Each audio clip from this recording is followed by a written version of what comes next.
Hey everybody, it's Rob here. Welcome to what I believe is the best overall build for the season. It's the Summoner Necromancer. You are basically summoning a bunch of your friends here and they're just gonna crush and blast on your enemies while you can either chill out or you can help out with some buffs. And this has been a fan favorite build that has been left in the dust for far too long. And finally, guys, the Minion Necromancer enjoyers can rejoice. This is going to be the season for you. I even call it the season of the Necromancer because the Necromancer has insane builds. So this is the top of the tier list, S tier build. There are two different variations of it. One Golem that is a bit more boss focused and one mage build. But you can also just combine the two and just have all of the pets just like blasting on the target dummy. And the buffs of this are going to be tremendous because your pets are basically inheriting 100% of your stats. And the Minion Necromancer is also going to be the starter set. So most likely you are going to get a bunch of the associating legendaries while you're doing the season journey in Season 4 here on Tuesday. So it's a very comfortable build. It's very chill to play. It's very beginner friendly. It's very good in leveling.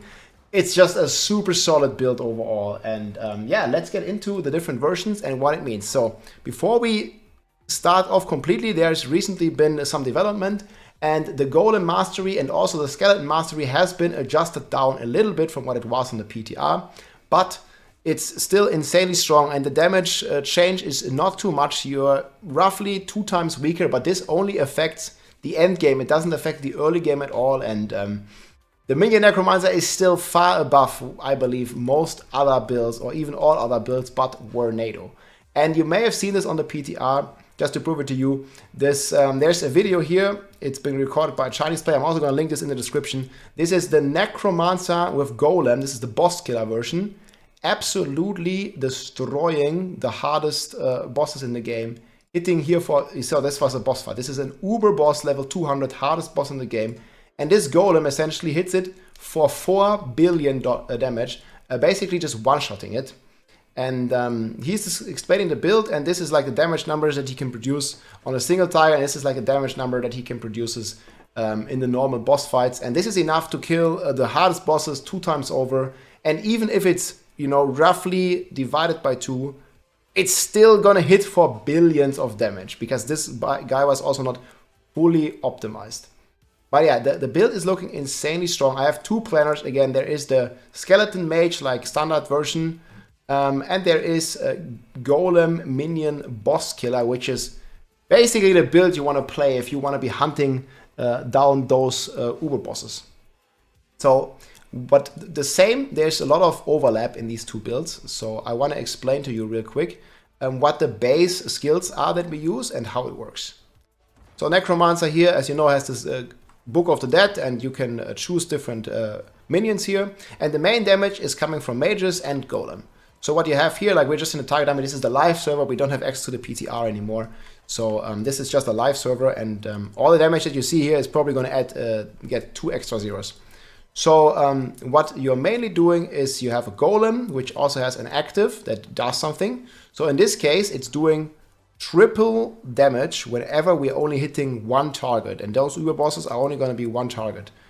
So if I just activate my golem, you can see he's just like hitting this guy here, already hitting for like a 3 million or something.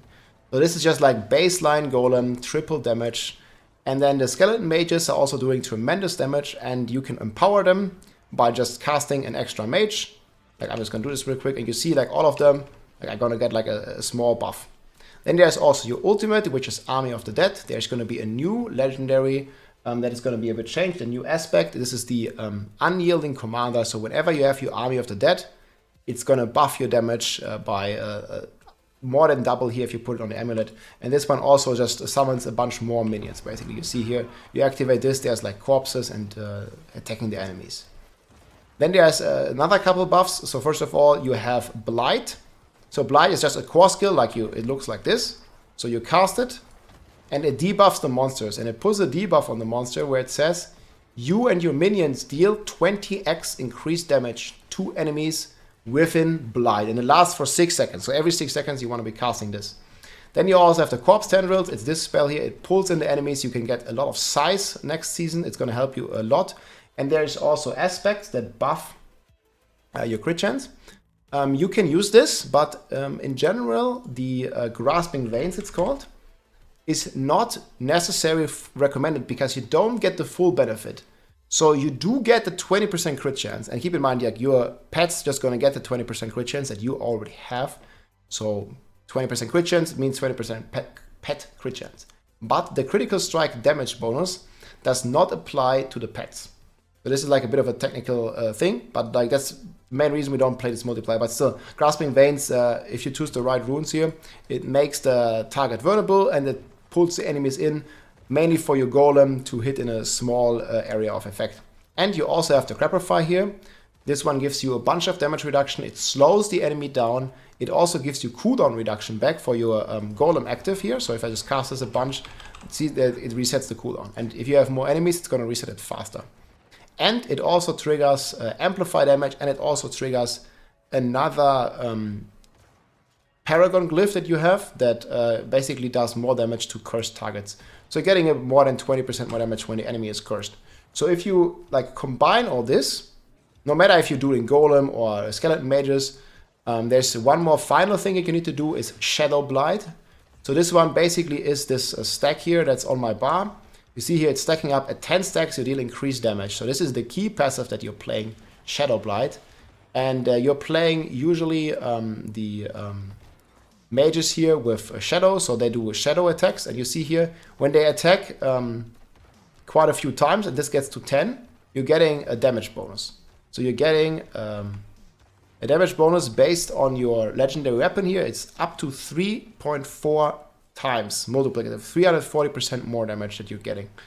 So if we combine all this, and you can get it a bit faster if you're also casting Blight. You see I got 10 stacks, and now I will do a rotation. So I have a video here. This is just on the live server. If we do the rotation, it looks something like this. Like we basically have all our minions up, and we start casting the active because it's going to buff your minions, like with the active. Then you are going to use Curse to curse the enemy. You're going to use Corpse Tendrils to debuff the enemy with vulnerable and also to pull enemies in. You're going to use your Blight to get to 10 stacks faster. You see you must have the stacks. You blight the enemy for the 20 multiplier. Then you press Army of the Dead for an even higher multiplier. And then you start casting your active golem for big damage. And I think here, and again, this is the... Hopefully we can get the spot right. This is the unbuffed version. This is the live server because, again, we don't have access to the PTR. You can see here, this is very small, but you see it 25 million. This is the current golem hit. And then I do have a rough spreadsheet version here that'll show you like how this 25 damage is scaled in a crazy way to, you can see it 25 numbers to the 6.5. And this one is going to get a bit nerfed here. So this is going to be 3. This number is going to get a bit changed because there was just an update. But you know, you see it's still hitting for about 2.4 billion damage here if you add all the multipliers that I didn't have in this little clip here and that we're gonna have on the PTR on the test server. So it's gonna be completely insane, this build, and it's gonna be very fun to play. It's also this, again, the starter set, and you can level with it very easily. So these are the base versions. Then we're playing Inner Calm here. When we stand still, we get more damage. We are playing Hardened Bones. We're playing Bloodgetter, we're playing Blighted on the weapon here. This is the big two-hand multiplier. We're playing the Unyielding Commander that we talked about earlier for extra damage. In this build here, we're playing Grasping Veins, and we are playing the Reanimation for your minions to get a 1.4x. So this is going to be pretty cool. We reach our resistances here, different colors, and I think we have resistances on 2 pieces just to get it up. Here we have Fire Res, exactly. And this is like basically how we're going to stack like to max res. We also have a lot of intelligence because we're intelligence class. It's going to help us tremendously.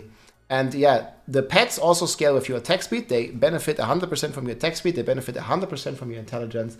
And it's going to get really strong with that. And yeah, here I recommend you going with Blight, Hued Flesh. Then we're rocking spiked armor to reach the armor cap with our Juggernaut, the Skeleton Warrior Mastery. Then we have Grim Harvest, Fueled by Death. We have all the supports here, Death Embrace, Amplify Damage, the Grapplify, we already talked about it, Death Approach, Skeleton Mage, Mastery, Multiplier, and Health. Then we have the Corpse Tendrils for the pulling and the pixeling. We have Necrotic and Golem Mastery, Army of the Dead for the multiplier for both of it, Inspiring Leader, Hellbent Commander for another multiplier, and then the Shadow Blood we already talked about. You're most likely not going to need Death Defense and probably also not Bounded in Essence, because those pets are going to, again, inherit 100% of your stats. So that also means they get 100% of your armor.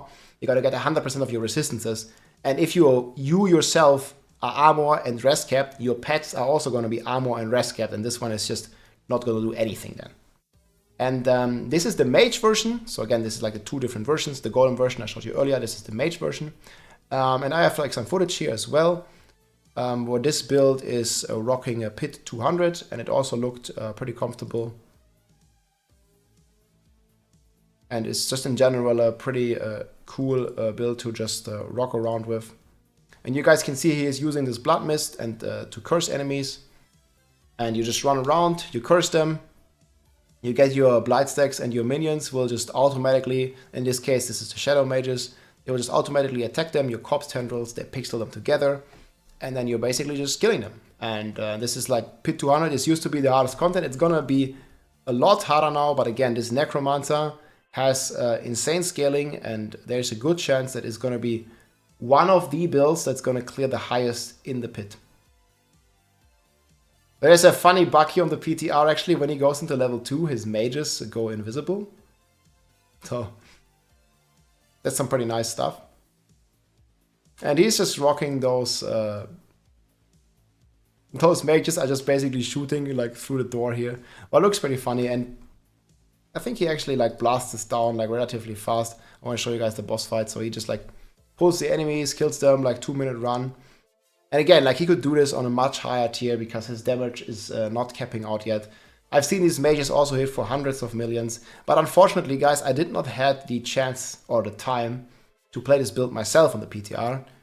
So obviously my level of knowledge here is not as crazy as, for example, like on the Barb builds and stuff. I have a good overview. I played it a bit in the non-season, and this is definitely a build that I'm looking forward to play, and I'm going to be updating all these build guides once I understand the mechanics better. I think there's many people that have quite a lot of questions about exactly how the pets will be working on the PTR, but you can see here, even on the boss, he is melting him insanely quickly, and it's like all these skeleton mages just attack him. And boom, that's where he cleared Pit 200, pretty comfortable as well. And last but not least, we're going to go over the Paragon board. Again, the Paragon board is also very similar on both the Golem. Again, the Golem is more for the bosses, Golem one-shot, and the Mage is more for the pit runs. But you can combine the two, you don't have to sacrifice necessarily. So we are rocking Amplify in the starter board. Then we are rocking Dead Razor, we are rocking Cult Leader, and this one has also been changed. Your minions scale with your attack speed now, so you want a bunch of additive attack speed for them to multiply the damage even further. You're rocking Mage Glyph here, we're rocking Flesh Eater, we're rocking Essence in the Scent of Death board, and we are rocking Abyssal, and last but not least here, Exploit for more damage against vulnerable targets. So that's pretty much the build here, and in the Mage version, we usually want to sacrifice the Golem for some extra crit, and we're getting like a bunch of updates here for our Shadow Mages, and we're getting a bunch of updates from the Reapers here that actually reduce our cooldowns, and this is going to reduce our Army of the Dead cooldown by quite a significant chunk. And again, in the Boss Killer version, I'm sorry this is a bit confusing in this video because I'm jumping a bit back and forward for both of these versions. It's just like, you know, depending on what you want to do, like I recommend this one for killing bosses and the other one for doing the pit runs. But it's going to become a lot clearer. I'm going to link both the planners in the description down below. And yeah, here on this version here, on the Golem version, like we are playing again the Blood Golem, and we're using the mages here to just mainly boost the Golem's damage. Because it's changed now, it's giving you a 3% X for every active Shadow Mage that you have. And you have a lot of them here with your Occult Dominion aspect. You can check it out, like it's gonna be those two planners linked in the description. Again, this is definitely a class that I want to revisit once the PTR hits. I'm probably gonna make a separate one-shot Uber Boss build here once I'm getting to play this build on the PTR. Again, it's a very fun build. I'm going to show you here some clips of this Minion Necro like absolutely blasting. For example, here from Ponyhoff, he's absolutely destroying the Capstone Dungeon. So this is going to be a solid build right from the start, like all the way to the end. He's killing Elias with level 54. And the minions just need to look at this Elias guy and they're just murdering him. Like, there's no other way to say it, or like they just completely obliterate him. And it's extremely funny to see how strong the minions will be and, you know, how much damage they will able to dish out. It's going to be very exciting, and I'm going to like deep dive into this build, into this minion build over the next weeks here in the season, and it's going to be a hell of a lot of fun, guys. If you ever want to play a Minion Necromancer, this is the season to do it. I hope you enjoyed the overview, my friends, and I will see you soon. GG. If you like this video, make sure to subscribe, leave a like or a comment. I'm also live on Twitch almost every day, so come and say hi.